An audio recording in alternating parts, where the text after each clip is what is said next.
নবনিযুক্ত মাননীয় প্রধান উপদেষ্টাকে অনুগ্রহপূর্বক শপথ পাঠ করানোর জন্য মহামান্য রাষ্ট্রপতিকে বিনীত অনুরোধ জানাচ্ছি। বিসমিল্লাহির রহমানির রহিম। প্রধান উপদেষ্টার শপথ। আমি মোহাম্মদ ইউনূস সশ্রদ্ধ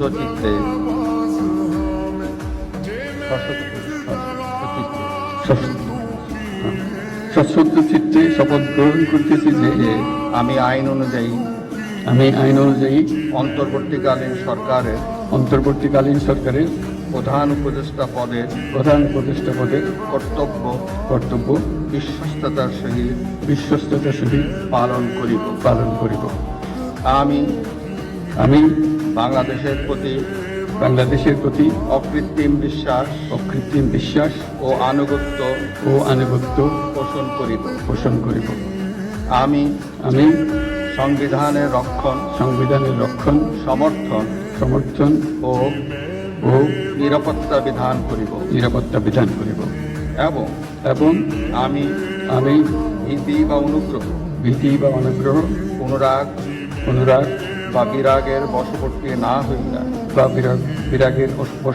হইয়া সকলের প্রতি আইন অনুযায়ী যথাবিহিত আচরণ করিব। এবার মাননীয় প্রধান উপদেষ্টাকে গোপনতার শপথ পাঠ করানোর জন্য মহামান্য রাষ্ট্রপতিকে বিনীত অনুরোধ জানাচ্ছি। আমি মোহাম্মদ ইউনূস সশ্রদ্ধ চিত্তে শপথ গ্রহণ করিতেছি যে অন্তর্বর্তীকালীন সরকারের প্রধান উপদেষ্টা রূপে যে সকল বিষয় আমার বিবেচনার জন্য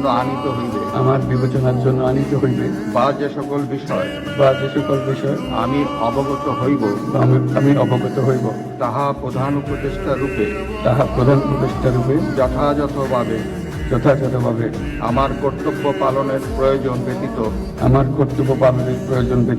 প্রত্যক্ষ বা পরোক্ষভাবে কোনো ব্যক্তিকে জ্ঞাপন করিব না বা কোনো ব্যক্তির নিকট প্রকাশ করিব না।